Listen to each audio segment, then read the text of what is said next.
anna Muhammadan abduhu wa rasuluhu la nabiyya ba'dah. Bapak Ibu, jamaah halan thayyiban yang dimuliakan Allah, alhamdulillah sudah bersama kita Ustadz Wahid Ramadan yang eh, mudah-mudahan selalu dikaruniai kesehatan oleh Allah sehingga selalu bisa bersamai kita dalam kajian-kajian Jumat. Khususnya untuk tema beliau kali ini melanjutkan untuk pembahasan kitab Safinatun Najah ya, dan penjelasan-penjelasan di dalamnya. Kitab ini dikarang oleh Syekh Salim bin Sumair Al-Hadrami ya. Nah, untuk menambah keberkahan dalam kajian ini, mari sama-sama kita awali kajian pada pagi hari ini dengan membaca umul kitab surat Al-Fatihah.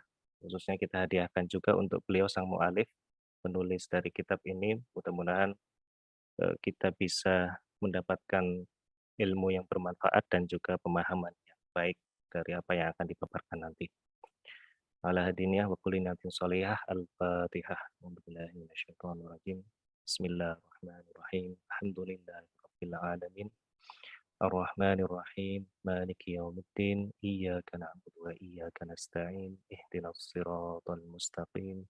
Siratal ladzina an'amta 'alaihim ghairil maghdubi 'alaihim waladdallin. Amin. Mengingatkan kembali untuk diri kami pribadi dan juga rekan-rekan sekalian untuk sama-sama kita menjaga adab-adab dalam bermajelis, dalam menuntut ilmu.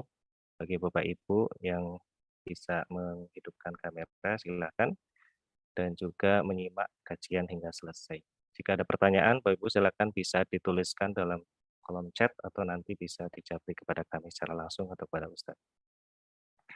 Baik Ustadz, insya Allah waktu kita kurang lebih sampai pukul 8.50 untuk kemudian kita bisa sambung dengan tanya jawab.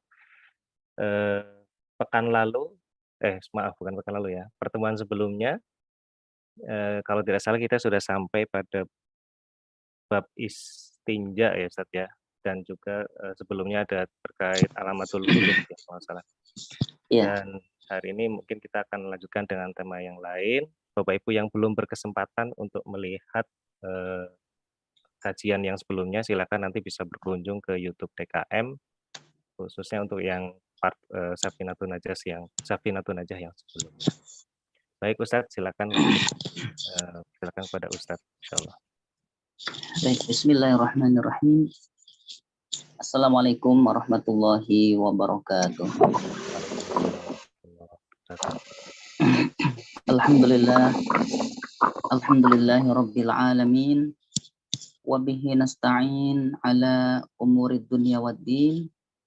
Wassalatu wassalamu ala sayyidil mursalin Nabiyyina Muhammadinil amin wa ala alihi wa ashabihi ajma'in. Subhanaka rabbana la ilma lana illa ma 'allamtana innaka antal alimul hakim.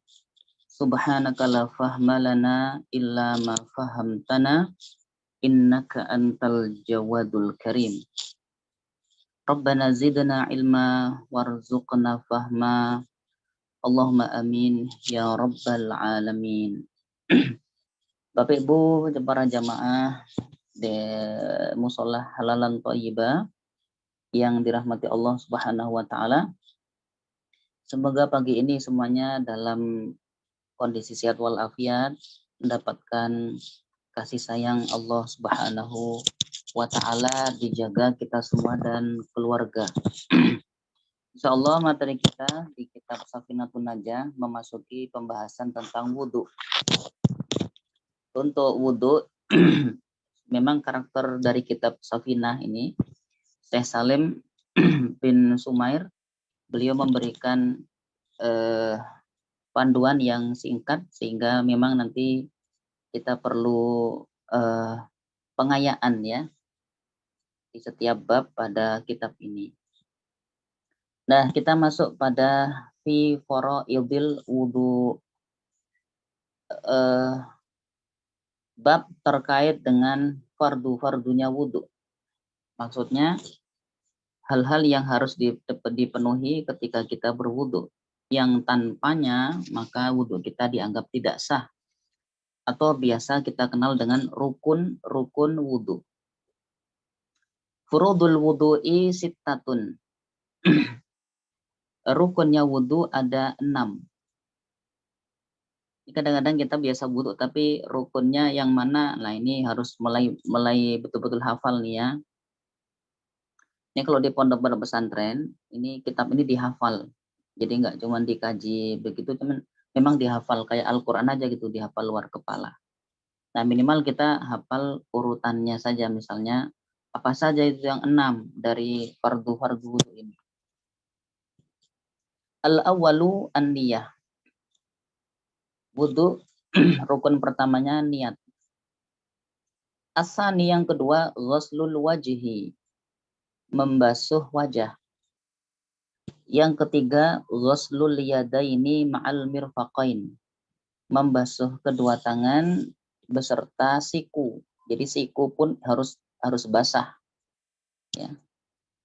Yang ar-rabi' yang keempat mashu syai'im minar ra'si, mengusap sebagian dari kepala. Yang kelima ghuslur rijlaini ma'al ka'bain, membasuh kedua kaki beserta mata kaki. Jadi mata kaki pun harus basah. Dan yang keenam at-tertib, tertib atau urut ya. Urut, tidak boleh dibolak-balik. Nah, ini rukun wudhu yang 6. Insya Allah kita udah hafal semua ya. Kemudian masuk faslun. Ini kita baca dulu, nanti saya akan jelaskan setelah ini insya Allah. Fin niyati wa tartib. Penjelasan tentang niyah dan juga tentang apa yang dimaksud dengan tertib. An-niyatu, niat itu adalah qasdu syai'i muqtarinan bi fi'lihi.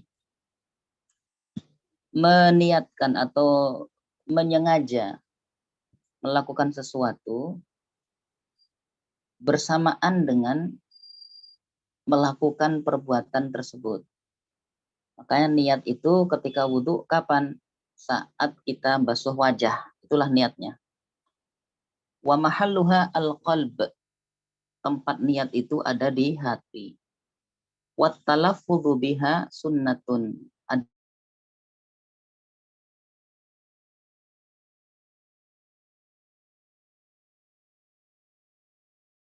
itu hukumnya sunnah.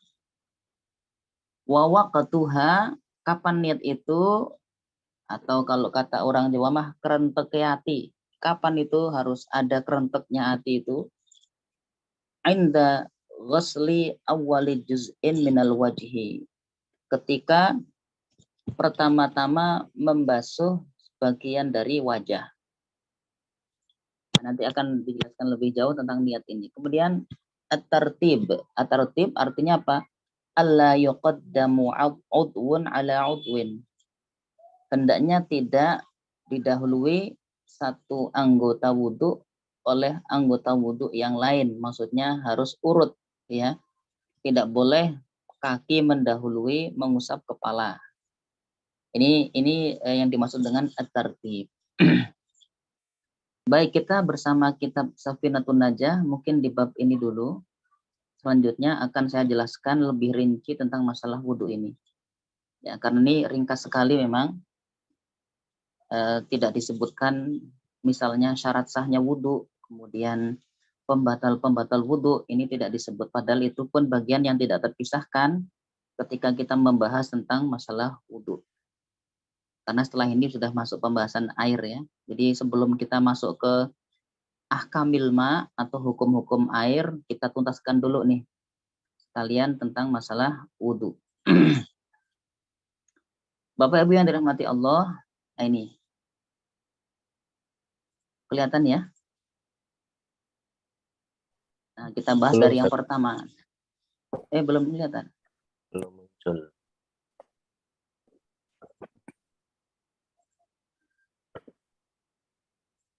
Ini sudah. Ya, sudah, Ustaz. Oke. Jadi tadi rukun wudhu yang pertama adalah niat. Innamal a'malu binniyat, kata baginda Nabi, amal itu ditentukan oleh niat.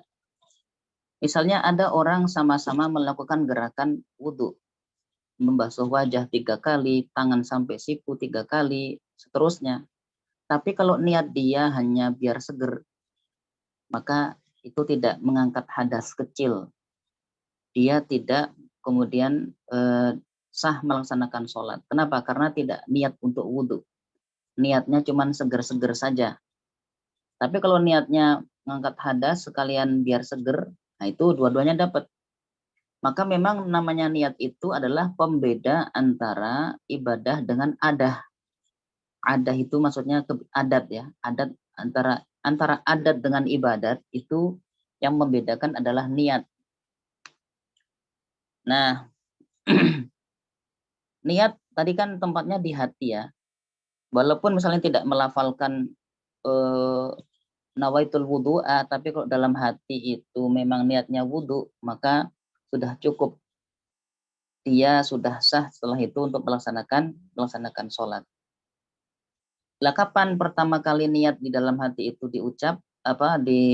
disuarakan oleh hati? Ketika pertama kali kita kan ngambil air dulu ya. Lah ketika tangan ini menyentuh wajah, situlah langsung hati kita niat. Saya niat berwudu untuk mengangkat hadas kecil. Nah, ini saat kita mulai basuh itulah niatnya.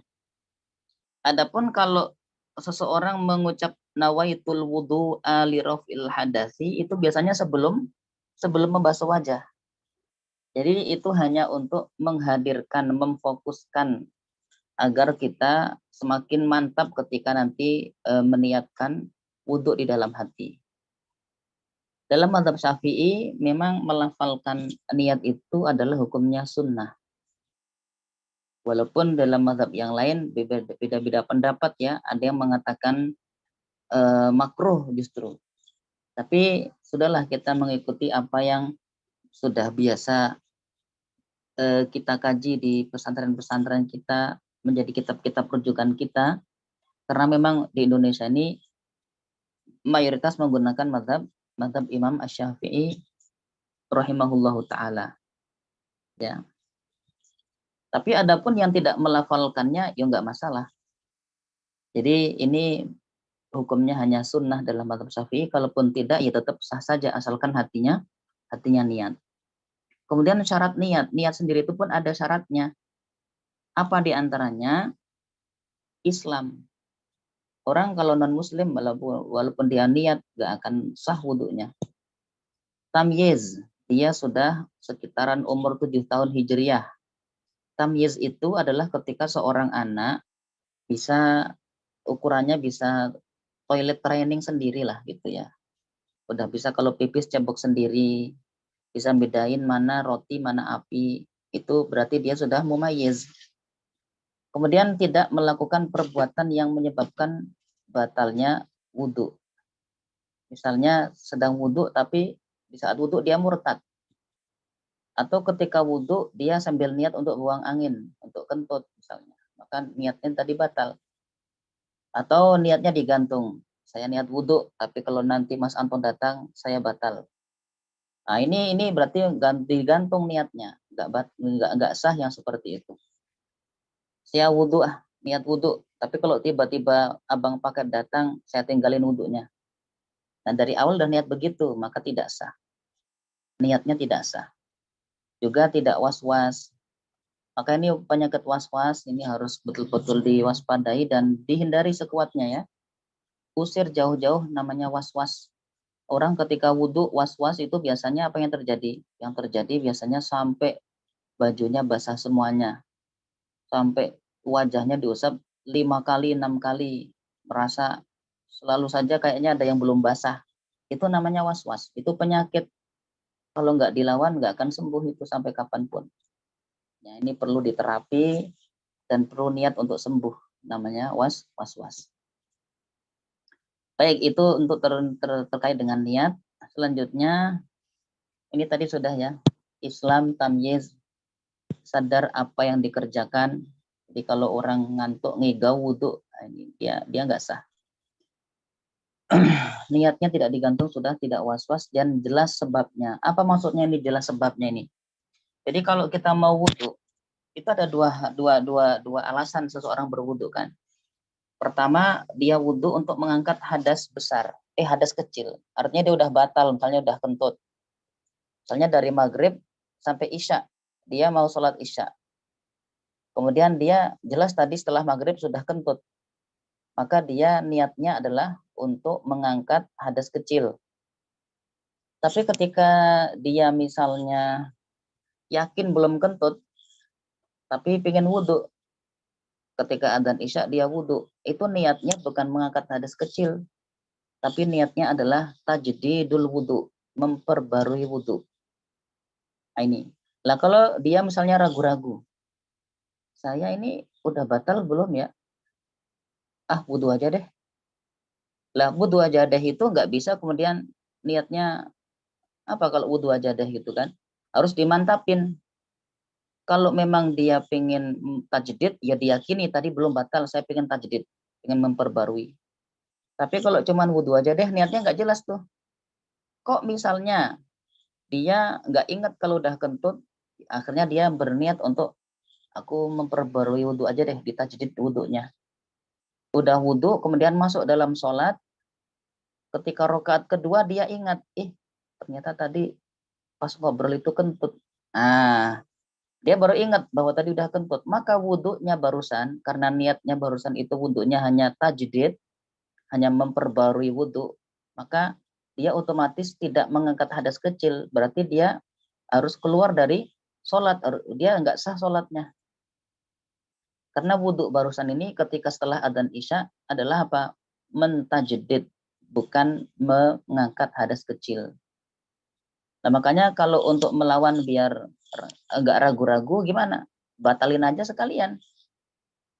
Itu ya. Kalau emang harusnya begini, kalau seseorang ragu udah batal belum ya, udah batal belum ya. Dia yakin ketika mau sholat maghrib udah wudhu. Ketika adzan isya dia ragu-ragu. Batal belum ya, batal belum ya. Kemudian dia yakinkan belum batal. Ya udah nggak usah wudhu kalau belum batal. Tapi kalau belum batal, akhirnya dia wudhu. Kan niatnya apa? Tajdid. Ketika di tengah sholat isya tiba-tiba ingat udah batal, maka otomatis dia tetap batal. Wudhu yang barusan itu tidak mengangkat hadas kecilnya. Makanya daripada ragu-ragu berlama-lama, dengan batalin aja. Gimana cara membatalkan wudhu? Kalau kentut kan nggak bisa dikontrol, ya kan? Gimana dong? Ya udah, menyentuh istri sendiri, dengan istri orang lain ya. Dalam madzhab Syafi'i itu menyentuh lawan jenis yang bukan mahram kan batal. Tapi ingat, yang disentuh istri sendiri, bukan istri orang lain. Jangan di masjid langsung ke bagian musola wanita. Sebentar, aku pengen batalin wudhu, colek ya. Nggak boleh begitu. Nah, atau bisa juga dengan apa? Menyentuh bagian tubuh yang dengan itu wudhu kita batal. Mohon maaf, di antara pembatal wudhu itu ketika seseorang menyentuh kemaluannya atau lubang duburnya, maka dia batal. Ini maka harus dipastikan niat wudhunya itu niat mengangkat hadas kecil atau memperbarui wudhu. Nah, ini. Baik, terkait niat ya, tuntas di situ insya Allah. Kemudian rukun yang kedua adalah membasuh muka atau wajah. Nah, wajah ini batasnya mana? Para ulama membatasi bahwa keluar seperti ini. Wajah itu menurut para ulama adalah kalau dari bagian vertikal ya, wajah itu adalah mulai dari bawah dagu. Nah, ini tempat tumbuhnya jenggot ini, bawah dagu. Sampai mana ke atasnya? Sampai ke pertama kali tempat tumbuhnya rambut. Nah, kalau saya jidatnya ini kan agak lebar nih. Berarti wajahnya juga lebar nih, ya kan? Ini nih, berarti ini nih wajah Mas ini. Ini wajah. Ya, jadi tempat keluarnya rambut itu adalah masuk wajah. Harus kena nih air di sini. Nah, kalau ke bawah sampai mana? Yang nggak punya jenggot kayak Mas Anto, ada jenggotnya nggak Mas Anto? Ada Ustaz. Biar aman gini caranya, jempolnya nih pas kita wudhu di ini kan, gitu, di bawah gitu. Jadi di bawah janggut, nggak cuman sampai sini, nggak cuman sini doang, tapi di bawahnya sedikit. Nah, ini bagian wajah.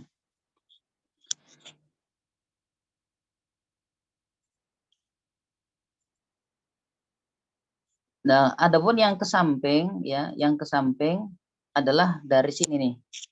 Ini telinga kita kan ada cenil-cenil nih ya, daging ini yang menonjol dikit. Nah, ini wajah, inilah wajah berarti. Ini agak unik ya.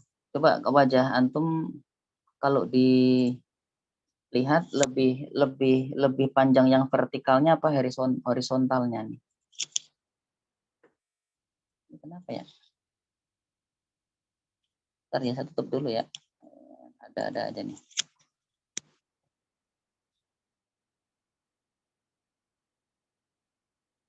Boleh nanti saya bantu share, Ustaz?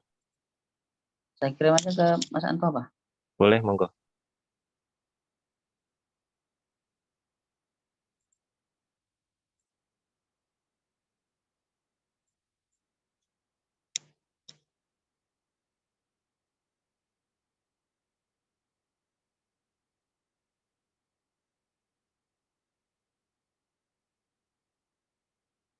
Belum ketemu Mas Anto nomornya.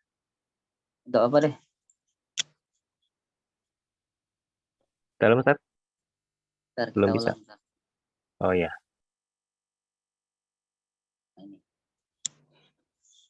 Ternyata kalau diukur ya, itu yang horizontal nih lebih panjang daripada ukuran wajah kita yang vertikal. Ini wajah ini ternyata unik. Untuk yang punya jenggot tebal, sampai tebal itu maksudnya apa? Sampai kulitnya nggak kelihatan. Kalau ada jenggot tapi cuma 3 misalnya gitu, itu nggak tebal. Tebal itu ketika kulit di sini nih udah nggak kelihatan. Karena apa? Ketutup oleh jenggot. Kalau yang jenggotnya tebal, maka cukup diusap permukaan jenggotnya ya. Tidak perlu ngambil air digosok-gosok. Ini namanya keramasin jenggot. Ya nggak perlu begitu. Diusap aja jenggotnya. Atau di sela-sela begini. Itu yang punya jenggot. Kalau yang nggak punya jenggot ya otomatis udah langsung wajahnya aja, kulit wajahnya. Dan semua bulu yang ada di wajah harus terbasuh. Misalnya dulu ada seorang anak wajahnya itu berbulu begini. Kayak semi-semi setengah monyet gitu. Itu harus tetap dibasuh. Pastikan basah gitu ya. Karena itu di bagian yang fardu atau wajib dibasuh oleh air ketika wudhu. Kemudian membasuh kedua tangan sampai ke siku. Jadi siku harus betul-betul basah ya. Siku ini harus betul-betul basah. Tidak hanya sampai sini. Ini yang agak-agak apa biasanya agak coklat hitam ini harus basah. Harus basah ininya. Makanya sebagian malah melebihkan sampai ke setengah lengan. Ini kenapa? Agar kelak di hari kiamat cahayanya semakin sempurna. Karena orang yang rajin wudhu di hari kiamat nanti datang menghadap Rasulullah dengan wajah dan tangan yang bersinar-sinar. Kalau wudhunya semakin panjang, lah itu maka dia akan semakin sempurna sinarnya, terang. Kemudian setelah membasuh tangan, kemudian adalah mengusap kepala. Ingat kalau kepala diusap, beda antara membasuh dengan mengusap itu harus airnya tergenang di tangan kita. Misalnya kita wudhunya pakai gayung, maka tangan kita ini begini, ini harus ada genangan air di sini. Misalnya kita mau membasuh wajah, air di sini menggenang, kemudian baru, gitu. Itu namanya membasuh. Tapi kalau mengusap beda. Mengusap itu adalah cukup tangan kita basah. Ini tangan basah misalnya, nggak harus menggenang. Asal tangan basah, kemudian diusapkan ke kepala. Itu namanya mengusap. Jadi ada beda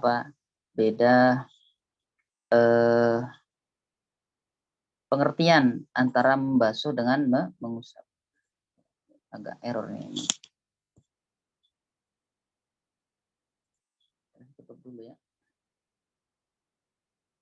itu enggak masalah.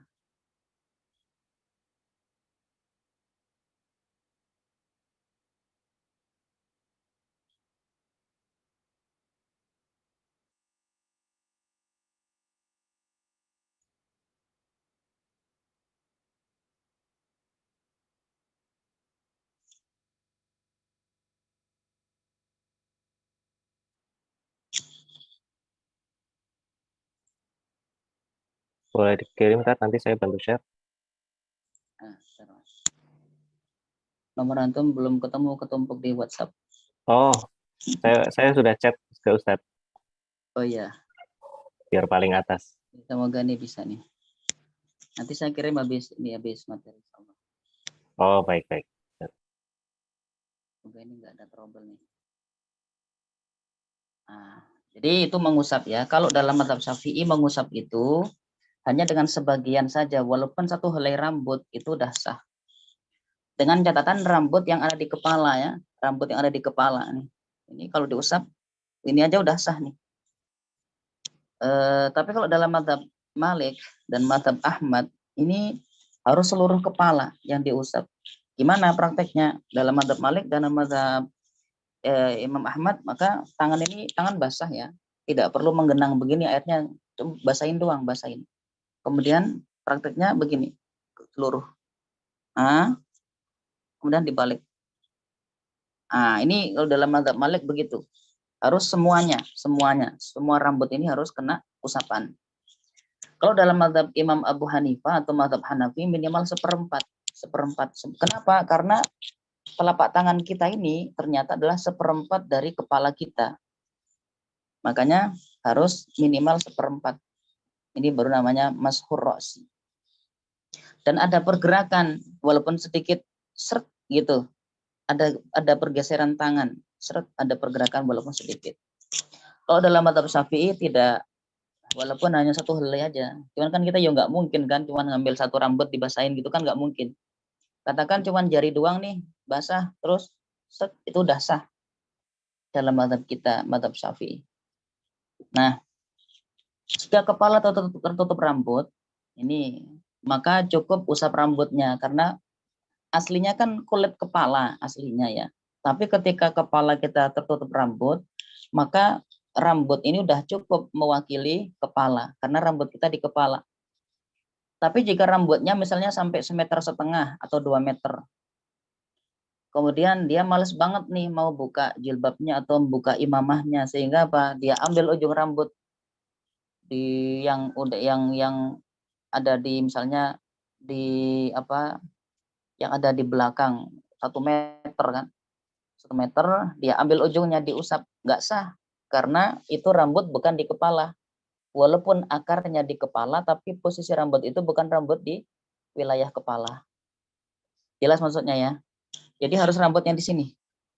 Kalau dia rambutnya panjang sampai 1 meter, kemudian diambil ujungnya, seret diusap, nggak sah. Jadi harus rambut yang ada di wilayah kepala ini. Ini yang diusap. Nah, kemudian membasuh kedua kaki.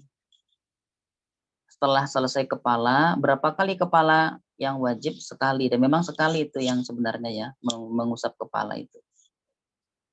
Kemudian, oh ya, ini yang pakai imamah sorban. Boleh nggak ngusap sorban doang? Karena Nabi pernah wudhu ngusap sorban.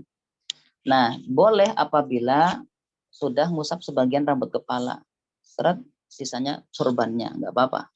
Tapi bagian wajib tetap harus diusap lebih dulu. Ya, misalnya sorbannya begini, dia ngusap. Ada jempolnya mungkin kena beberapa rambut, sisanya ke atas. Nah, ini boleh-boleh saja. Nah, dan bukan imamah hasil gosok, imamah orang diambil. Niatnya cuma pinjam tapi nggak bilang sama yang punya. Ini nggak sah nanti wudhunya kalau begitu. Atau imamahnya ada najis, ya, ada tai cicak 5 bersarang di atas imamah, ya itu harus dibersihkan dulu, dibuang dulu tai cicaknya. Kemudian membasuh kedua kaki itu sampai mata kaki, ya, sampai mata kaki. Tidak mesti sampai lutut. Makanya ada orang yang cuma mengikuti wudhu orang tuanya kalau wudhu sampai lutut. Sampai besar tuh kalau dia wudhu harus sampai ke lutut. Padahal sebenarnya kalau dia belajar, maka dia akan tahu batasnya hanya mata kaki saja. Boleh nggak kalau sampai ke lutut? Ya nggak masalah. Tapi yang wajib adalah sampai mata kaki. Mata kaki harus basah. Bukan mata kaki itu batas yang apa namanya setengah ke atas kering, setengah ke bawah basah. Mata kakinya harus basah semua. Nah, maka Nabi mengatakan celaka bagi kaki yang tidak dibasuh, maka diancam dengan api neraka. Maksudnya ketika wudhu. Dan yang keenam tadi tertib. Tertib maksudnya dimulai dari pertama tadi. Wajah, tangan, kepala, lalu membasuh kaki. Selanjutnya, tadi perbedaan antara membasuh dengan mengusap. Ya. Ini di antara rukun-rukun wudhu. Masih ada waktu ya. Nah, kita akan langsung lompat ini yang tidak kalah pentingnya, yang oleh Syekh Salim bin Sumair tidak dicantumkan di dalam kitab Safinah, yaitu pembatal-pembatal wudhu. Pembatal wudhu, ya, agar kita paham sepaket masalahnya ini, antara rukun wudhu dengan pembatalnya harus kita pahami semuanya. Yang pertama yang membatalkan wudhu adalah keluar sesuatu dari lubang depan atau lubang belakang, kecuali air mani. Tapi kalau air mani malah wajib mandi, nggak cuma wudhu, ya kan? Seandainya seseorang setelah wudhu kok dia mengeluarkan air mani, dia nggak wajib wudhu, langsung mandi aja. Ketika mandi selama tidak memegang kemaluannya, ya wudhunya tadi ya udah tergantikan sudah dengan mandi itu. Jadi kalau yang keluar cuman kencing, mazi, wadi, sudah kita bahas tuh ya. Atau maaf, keluar cacing, ada namanya cacing kremi itu kan. Itu dia membatalkan wudhu karena keluar dari lubang belakang, termasuk angin. Ya, keluar angin itu juga membatalkan. Saat bagaimana kalau mules keluar emas? Itu tetap batal. Lah emasnya itu najis apa tidak? Kalau emasnya itu adalah hasil dari apa yang dia makan ternyata dicerna jadi emas, ya dia najis. Tapi kalau emasnya itu kebetulan tadi dia sempat nelen gelang, gelang, iya gelang ditelen, pas keluar masih berupa emas, maka dia cukup dicuci sebagaimana kopi luwak. Ya, kopi luwak itu kan dimakan berupa biji, keluar tetap biji. Maka kopi luwak itu tinggal dicuci doang, tidak menjadi najis, asalkan sebelum dikonsumsi dicuci dulu. Ini kabar gembira buat para penggemar kopi luwak ya, insya Allah boleh dikonsumsi. Karena saat masuk dan saat keluar tidak ada perubahan. Yang kedua, pembatal wudhu adalah tidur lelap. Lelap yang betul-betul nggak ingat apa-apa. Kecuali jika tidurnya itu dalam kondisi duduk yang mutamakin. Maksudnya mutamakin itu duduk yang lubang dubur itu betul-betul ngunci, nempel sama lantai. Ini biasanya bapak-bapak pas Jumatan. Itu pada banyak yang kepalanya dari belakang nggak kelihatan. Kayak orang duduk tapi nggak tanpa kepala itu. Berarti dia tidurnya itu nyenyak banget. Kadang sampai ngorok. Tapi lihat posisi duduknya gimana. Kalau posisi duduknya bersila, insya Allah itu dia tidak batal wudhunya. Kenapa?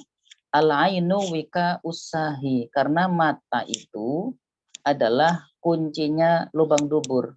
Ketika mata terkunci, otomatis lubang dubur itu terbuka. Ketika mata terbuka, lubang dubur terkunci.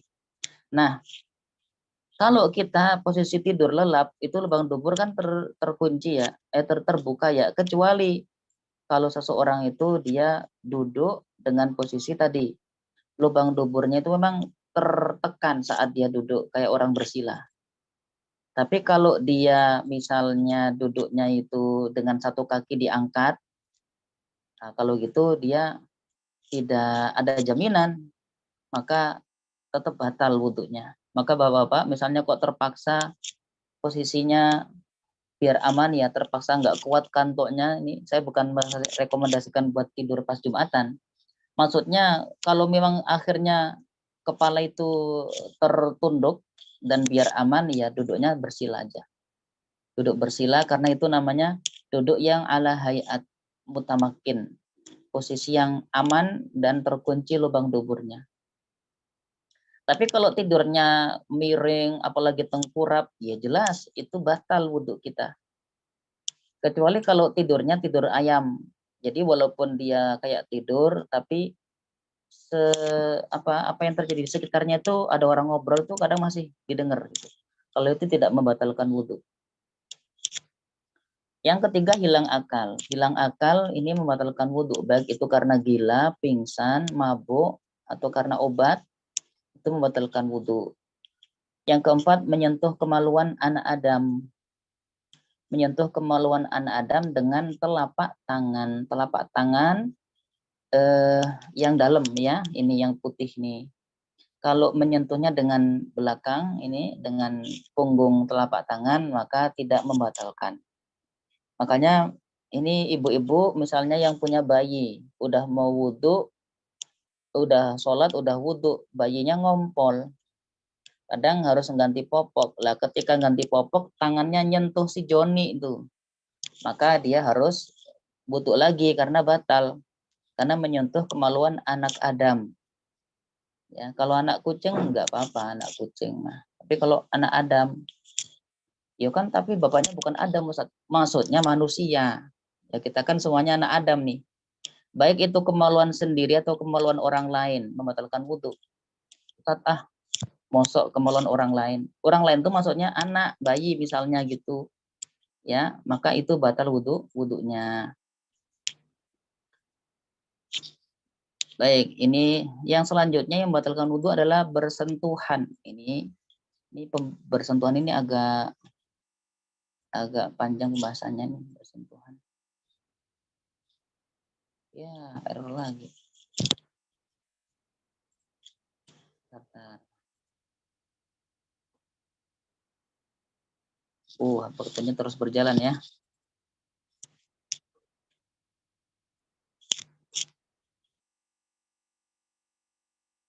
Baik, saya bacakan aja deh untuk bersentuhan ya. Baik, Ustaz.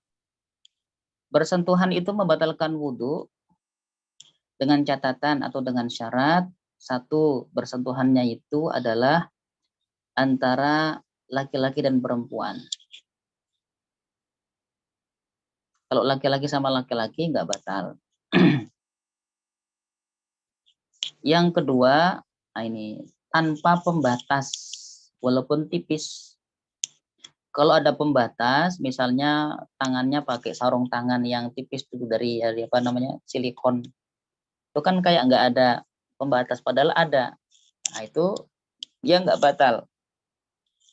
Atau ada tisu atau ada kainnya, nggak batal. Kemudian kulit dengan kulit. Kalau misalnya yang bersentuhan itu kulit dengan rambut, misalnya Bapak mau berangkat sholat, istrinya baru selesai keramas. Wih, gemes banget lihat istrinya. Rambutnya indah banget. Itu disentuh tuh.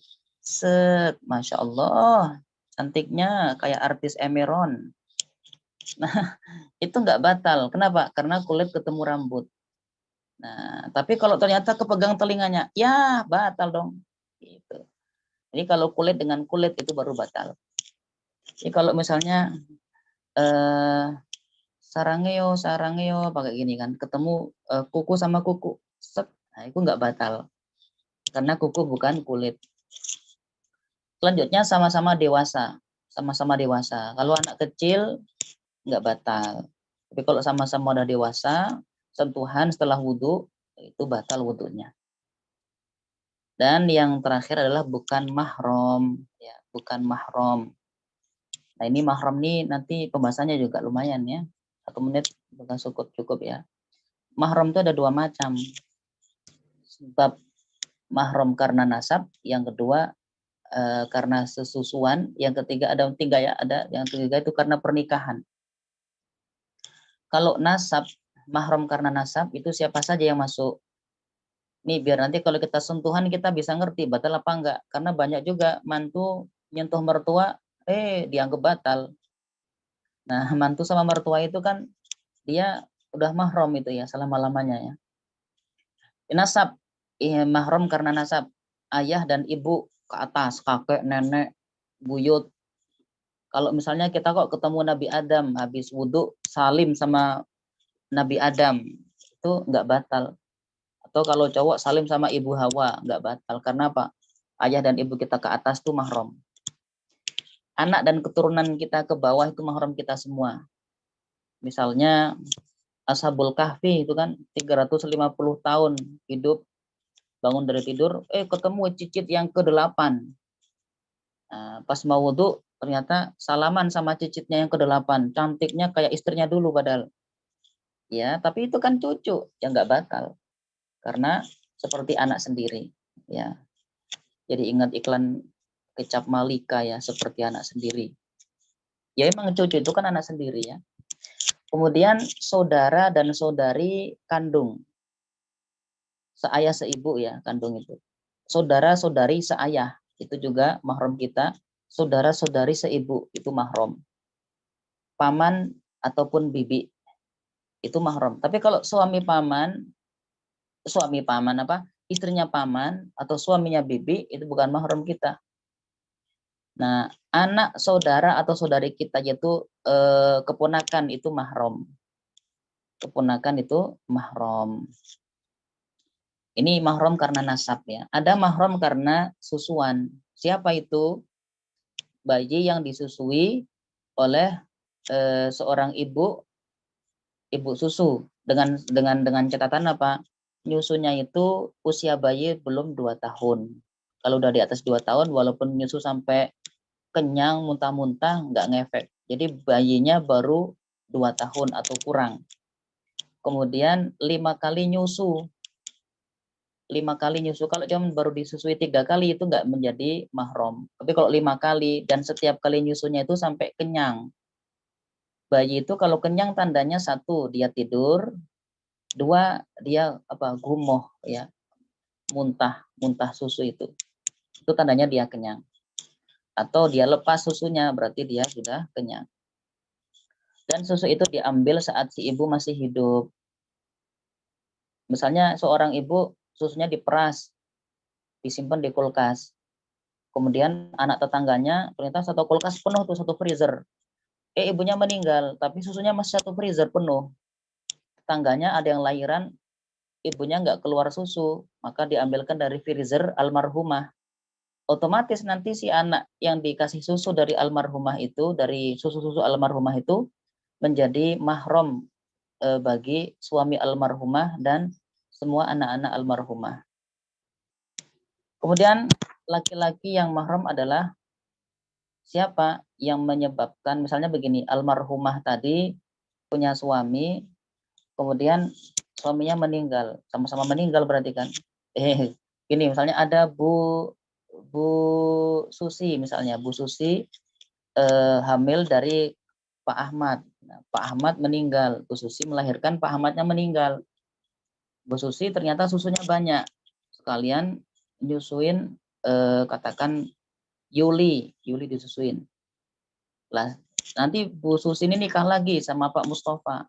Lah, Pak Mustafa itu bukan mahramnya Yuli. Kenapa? Karena Pak Mustafa itu bukan yang menyebabkan Bu Susi mengeluarkan air susu tadi. Yang menyebabkan Bu Susi mengeluarkan air susu kan Pak Ahmad tadi yang sudah meninggal. Yang selanjutnya mahram karena pernikahan. Siapa di antaranya menantu sama mertua itu menjadi mahram selama-lamanya. Ketika misalnya menantu cerai dengan istrinya, tetap dia mahram dengan ibu mantan mertuanya tadi, mahram selama-lamanya. Makanya sangat nista sekali ketika ada seorang mantu berzina dengan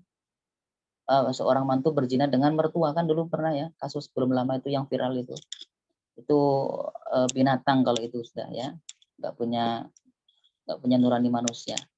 Kemudian ayah tiri dan ibu tiri itu menjadi mahram. Kapan? Nah, ini punya catatan tersendiri.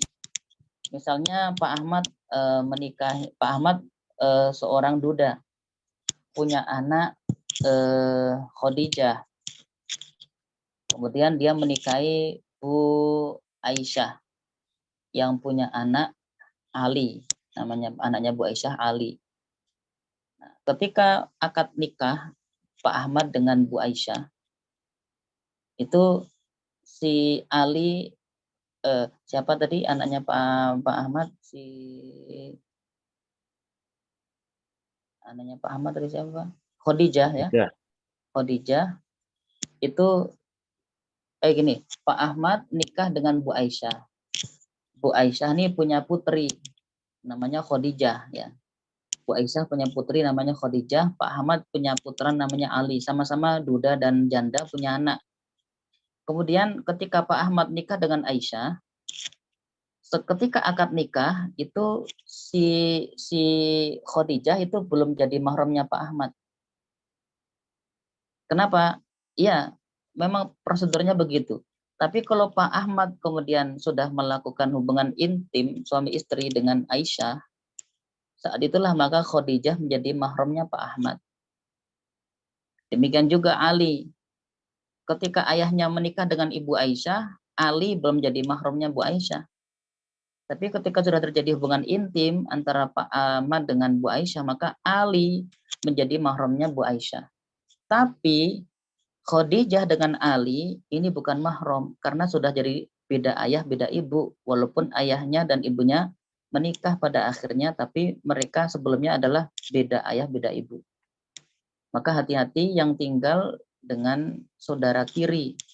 Saudara tiri itu bukan mahram. Ya. Baik Bapak Ibu, itu diantara yang mungkin hari ini bisa kita sampaikan. Penjelasan sepaket ya dalam permasalahan wudhu antara rukun dengan pembatal-pembatalnya. Sebenarnya ini masih banyak ya, ada sunnah-sunnah wudhu, kemudian syarat sahnya wudhu, tapi waktu juga yang harus kita kondisikan sehingga yang penting intinya sudah kita tangkap.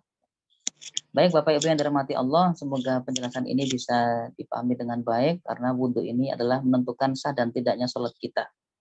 Jazakumullah khairan, kita kembalikan kepada Mas Anto. Assalamualaikum warahmatullahi wabarakatuh. Waalaikumsalam warahmatullahi wabarakatuh. Syukran Ustadz untuk materinya. Ini alhamdulillah sudah bergabung beberapa pertanyaan. Mungkin saya coba ringkas dari ada 1, 2, 3, 4 ya, 4 jamaah yang menunjukkan pertanyaan. Ada satu yang pertanyaannya mirip ya dari Bu Nadia dan Bu Nunik, ini terkait mengusap tadi kepala atau rambut untuk akhwat, Ustaz. Kemudian dari Bu Nunik itu yang kalau dengan menggunakan kerudung, mungkin karena di luar begitu ya, sehingga tidak mungkin membuka kerudungnya, hanya mengusap pada bagian yang tertutup kerudung tersebut, itu bagaimana? Kemudian karena mungkin pada saat itu sedang safar gitu ya, dan tempat wudhunya itu tidak memungkinkan untuk membuka kerudung tersebut. Itu yang pertama mungkin Ustaz. Langsung dijawab aja ya Mas. Monggo, monggo. Untuk akhwat dan ibu-ibu ummahat, usahakan kalau wudhu sebaiknya di tempat yang tertutup, di dalam kamar mandi misalnya, sehingga leluasa. Atau kalau misalnya memang di rest area yang memang ada tempat khusus untuk akhwat. Tapi seandainya tempat itu memang terpaksa hanya ada tempat yang terbuka, maka harus pintar-pintar nih menyiasatinya. Bagaimana caranya? Jadi yang dibasuh kan kalau ikut yang diusap ya, kalau ikut madzhab Syafi'i itu adalah minimal 1 helai rambut aja udah cukup. Makanya biasanya kalau memang kondisinya sangat padat, banyak laki-laki di situ, maka diambil gini aja nih. Masukkan jarinya ke dalam ini Bu, dalam jilbab ini. Gitu. Ini udah sah. Atau misalnya jilbabnya kenceng banget Ustaz, gimana? Ya udah diambil dari bawah. Nah, yang penting rambut yang ada di kepala ini kena air gitu. Dari bawah kan, dari bawah bisa diangkat dikit gitu ya. Terus dibasahin belakang. Set gitu. Itu leluasa ya untuk seorang akhwat. Kalau menggunakan madzhab Syafi'i lebih mudah karena tidak harus semua kepala ya. Sebagian rambut aja udah cukup. Tapi ingat tadi bukan rambut yang di bukan rambut yang di luar area kepala walaupun itu nyambung ke kepala. Jadi rambut yang memang di wilayah kepala sini nih. Ini yang diusap. Kemudian jelas ya, itu yang pertanyaan pertama insya Allah ya. Insya Allah, Ustaz. Ini berarti lanjut ke yang kedua, Ustaz ya. Ya, yang kedua coba. Yang kedua dari Bu Wida ini terkait membasuh tangan sampai ke siku. Beliau pernah mendengar dari salah satu ustadz, membasuhnya itu harus dari arah telapak tangan ke siku, bukan sebaliknya dari siku ke telapak tangan. Itu seperti apa, Ustaz? Ya, jadi yang disebutkan dalam Al-Quran itu wa aydiyakum ilal marafiq itu tidak mensyaratkan atau tidak menjadi pedoman bahwa harus ini ke sini. Yang sebaiknya begitu sebaiknya. Tapi ini sebenarnya bukan apa kayak umroh kan, itu biasanya apa?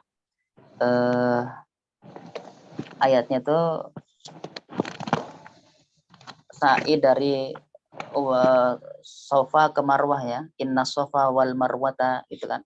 Dari sofa ke marwah. Tapi kalau untuk membasuh tangan tidak. Jadi yang penting mah wilayah dari ujung jari sampai siku ini basah. Terserah mau lewat siku dulu ke bawah atau jari dulu ke siku. Sebenarnya itu kalau ngejar sah, semuanya sah.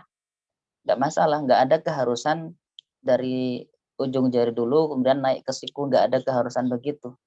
Selama itu sudah basah, caranya mau dari siku ke bawah atau dari ujung jari ke atas menuju siku, itu semuanya boleh-boleh saja, sah-sah saja. Jadi tidak terbatasi dengan cara yang seperti disebutkan itu. Baik, begitu ya untuk Baik, sampai siku. baik, insya Allah jelas. Kemudian dari Pak Aang, jika menganggap bersentuhan kulit dengan istri tidak batal, itu apakah boleh, Ustaz, mungkin merefer ke mazhab yang lain gitu? Atau seperti apa, Ustaz? Oke, dalam kita bermadhab, utamanya di dalam kita melakukan satu paket ibadah, itu sebaiknya tidak campur aduk. Ini termasuk talfiq. Talfiq itu mencampur aduk madhab. Yang terlarang adalah ketika itu di dalam satu paket ibadah, kemudian saling membatalkan. Jadi kalau kita misalnya menganggap bahwa menyentuh kulit istri sendiri itu tidak batal, itu kan berarti misalnya kita mengikuti mazhab Maliki misalnya ya. Maka saat kita berwudu, maka harus mengikuti tata cara rukunnya yang diajarkan oleh mazhab Maliki. Contoh begini, dalam mazhab Maliki kan tadi disebutkan harus mengusap semua kepala. Semua kepala. Jadi kalau kita wudhunya pakai mazhab Syafi'i hanya sebagian saja, seret. Wudhunya pakai mazhab Syafi'i, tapi batalnya ikut mazhab Maliki. Lah ini rancu nanti. Kenapa? Karena wudhu dia menurut mazhab Maliki tadi nggak sah. Sebab tidak semua kepala yang dia usap. Menurut mazhab Syafi'i, wudhunya sudah batal. Kenapa? Karena sudah sentuhan sama istri. Jadi menurut mazhab Syafi'i wudhunya nggak sah. Menurut mazhab Maliki wudhunya tadi belum menurut mazhab Syafi'i sudah batal, menurut mazhab Maliki sudah belum sah. Sehingga boleh saja misalnya kita meyakini bahwa bersentuhan dengan istri itu tidak membatalkan wudhu. Tapi ingat, kita ketika tadi berwudhu juga harus mengikuti mazhab yang berpendapat seperti ini. Berarti katakan mazhab Maliki dan kita wudhunya. Maka ketika ngusap, jangan sampai menurut mazhab itu nggak sah, menurut mazhab ini pun kita ternyata belum atau sudah batal. Jadi satu paket ibadah tidak boleh dicampur adukkan. Maka kalau Pak Aang misalnya pengen, saya mah yakin mah kalau sentuhan istri nggak batal, maka pakai cara mazhabnya mazhab Maliki dalam berwudu, usap semua kepala, gitu ya. Jadi minimal ada sandaran satu mazhab yang kita bisa jadikan referensi. Wallahu a'lam bishawab. Baik, alhamdulillah. Satu terakhir mungkin ya pertanyaan dari Bu Emma yang raise hand. Monggo Bu Emma, dipersilakan. Afwan, on cam. Assalamualaikum warahmatullahi wabarakatuh. Maaf Ustaz, karena tadi Ustaz menyatakan bahwa sahnya sholat kan dari wudhu ya, makanya saya belajar berhati-hati. Tadi belum tadi dipaparkan oleh Ustaz yang terkait dengan membasuh muka itu adalah bagian juga telinga ya. Artinya telinga, selama ini saya habis rambut telinga gitu. Ternyata telinga itu adalah bagian daripada tadi membasuh bagian muka. Yang kedua adalah frekuensi, Ustadz, berapa kalinya ya, sekali, 2 kali. Soalnya tadi Ustadz menyatakan kalau mengusap rambut cukup 1 kali. Dan ini untuk wudhu itu misalnya tadi mengusap tangan, apakah tangan kanan dulu semuanya, baru kiri, apa tangan kanan, kiri. Itu Ustadz, mohon pencerahannya. Syukran. Wassalamualaikum warahmatullahi wabarakatuh. Waalaikumsalam warahmatullahi wabarakatuh. Baik, terima kasih Bu Emma. Ini biar nggak salah paham ya, wajah itu bukan berarti telinga masuk wajah, tidak. Telinga ini sendiri, wajah itu, ini kelihatan nggak nih telinga saya ini? Ini kan ada kendal-kendal nih ya, Bu Emma ya, ini yang kecil nih.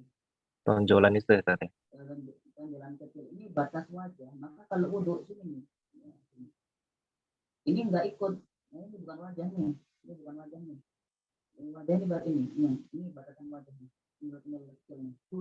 Tonjolan aja ya, yang nyentil gitu ya, yang dikit. Ya, nah ini yang kena air nih.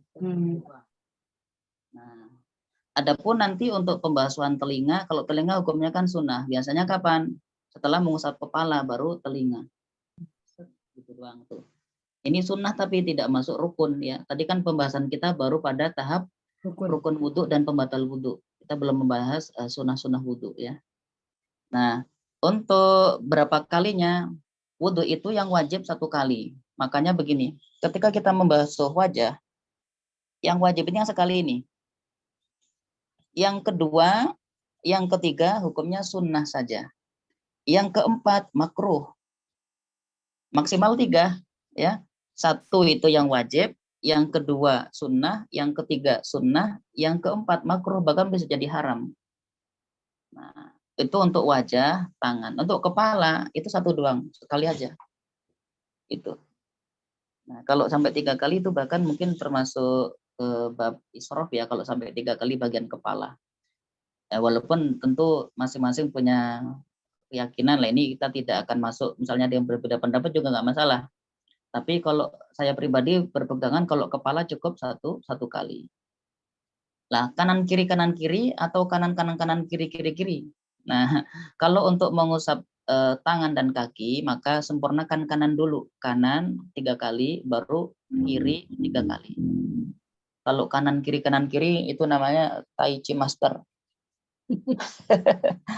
Nah, jadi kanan dulu semuanya, karena Nabi menyukai tayamun ya. Nabi menyukai tayamun, maksudnya apa? Mendahulukan yang kanan. Yang kanan beres, baru yang kiri. Begitu ya, Bu Emma ya. Ya, syukran Ustaz. Afwan. Baik, alhamdulillah banyak pertanyaan Ustaz ya. Termasuk waktu yang pertemuan sebelumnya sebenarnya juga banyak muncul diskusi-diskusi kecil di antara karyawan gitu ya terkait istinja dan sebagainya. Alhamdulillah mungkin beberapa sudah ya. sudah mencoba yang waktu itu disarankan Ustaz. Insya Allah sudah beberapa mencoba mencoba berani melakukan sunnah tersebut gitu. Nah ini nanti juga mudah-mudahan kita bisa praktekkan bagi saya pribadi jemaah sekalian yang terkait praktek wudhu yang sesuai rukun yang kita bahas tadi ya, insya Allah. Mungkin yang terakhir dari saya terkait ini tadi kan poin pertama terkait niat gitu ya. Nah, sementara kita juga diajarkan misalnya terkait menjaga wudhu begitu ya, menjaga wudhu, kemudian kalau misalkan kita kalau marah misalkan begitu, maka kita juga dianjurkan berwudhu. Itu niatnya lebih baik seperti apa Ustaz? Oh ya, ya niatnya lebih baik ngangkat hadas kecil kalian, atau nanti misalnya tetap marah, ajak sholat kan udah sah buat sholat gitu. Baik. Yang jelas kalau wudhu itu kan hanya wajib dalam kondisi ketika kita akan sholat, ketika kita akan baca Quran, ketika kita akan tawaf, itu wajib hukumnya wudhu. Tapi kalau kita misalnya cuman mau menenangkan diri, Boleh nggak berwudu? Boleh, walaupun tetap niatnya mengangkat hadas kecil. Boleh. Lah kalau nanti kalau udah datang waktu sholat gimana? Udah nggak perlu wudu lagi, karena sudah punya wudu yang tadi itu. Kecuali kalau niatnya biar seger-seger, nggak ada niat mengangkat hadas. Itu ketika nanti datang waktu sholat, berarti harus wudu lagi. Kalau niatnya tadi tidak mengangkat hadas kecil. Gitu. Jadi harus sebaiknya tetap diniatkan mengangkat hadas. Hadas kecil. Walaupun motif pertamanya tadi biar seger, biar nggak marah. Jadi sekalian aja, biar hadas kecilnya juga terangkat, maka niatnya langsung nawaitu al-wudu'a li raf'il hadasil asghari. Gitu. Baik, Ustaz. Alhamdulillah. Syukran jazakumullah untuk informasi ilmunya. Bapak sekalian, alhamdulillah kita sudah sampai di penghujung kajian. Insya Allah nanti kita mudah-mudahan bisa bertemu lagi dengan Ustaz Wahid untuk melanjutkan pasal-pasal yang selanjutnya ya dari kitab Safinah insya Allah. Ustaz, mohon kesediaannya untuk bisa menutup kajian dengan pimpin doa untuk berkahan kita semua. Monggo Ustaz. Oke, mari Bapak Ibu kita sejenak memohon kepada Allah dengan hati yang khusyuk. Semoga Allah berkenan mengampunkan dosa kita, memudahkan segala urusan kebaikan kita dunia akhirat. Allahumma ya Rabbana lakal hamdu kama yanbaghi li jalali wajhikal karimi wa 'azimi sultanik. Allahumma salli wa sallim wa barik ala sayyidina Muhammadin wa alihi wa ashabihi ajma'in. Rabbana zalamna anfusana wa illam taghfir lana wa tarhamna lanakunanna minal khasirin. Rabbana la tuzigh qulubana ba'da idh hadaitana wa hab lana min ladunka rahmah innaka antal wahhab. Allahumma faqihna fid din wa 'allimna at-ta'wil ya arhamar rahimin. Allahumma inna nas'aluka qalban khashi'a wa imanan thabita wa lisanan dzakira wa ilman nafi'a wa rizqan wasi'an halalan thayyiban mubarakan fih. Ya Allah, karuniakan kepada kami semuanya iman yang kokoh, hati yang khusyuk, lisan yang terus berzikir, ilmu yang bermanfaat, rezeki yang halalan thayyibah, yang berkah ya Allah. Jadikan seluruh keluarga kami sakinah, mawaddah, warahmah. Semua anak-anak keturunan kami menjadi anak-anak yang soleh dan solehah. Ya Allah, jauhkan negeri kami ya Allah dari segala macam musibah, malapetaka, wabah penyakit, segala macam fitnah yang tampak maupun yang tersembunyi. Allahumma a'izzal islam wal muslimin wa ahlikil kafarata wal zalimin wansur ibadakal mu'minin ya arhamar rahimin ya qawiyyu ya matin. Rabbana atina fid dunya hasanah wa fil akhirati hasanah wa qina azabannar. Wa sallallahu ala sayyidina Muhammadin wa alihi wa ashabihi ajma'in walhamdulillahi rabbil alamin. Assalamualaikum warahmatullahi wabarakatuh. Waalaikumsalam. Warahmatullahi